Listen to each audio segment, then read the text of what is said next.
Hi, it's Steve. Today we'd like to show you how to change the crisper shelf insert on your refrigerator. It's a really easy job. Let me show you how we do it. Now to do this repair, we're simply going to open up the refrigerator. If the old glass is still in place, we'll need to remove that first. Simply pull the crisper slightly forward, reach in underneath, lift up that glass, and carefully slide it out. We can discard that.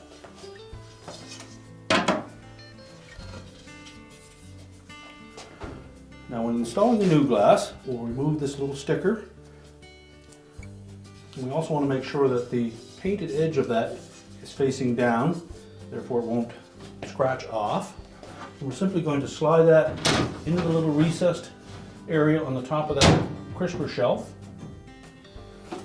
And to prolong the life of your crisper glass, we suggest that you be careful when you're putting items on top of it. And as well, if you remove it to clean it, let it come up to room temperature before immersing it in any hot water.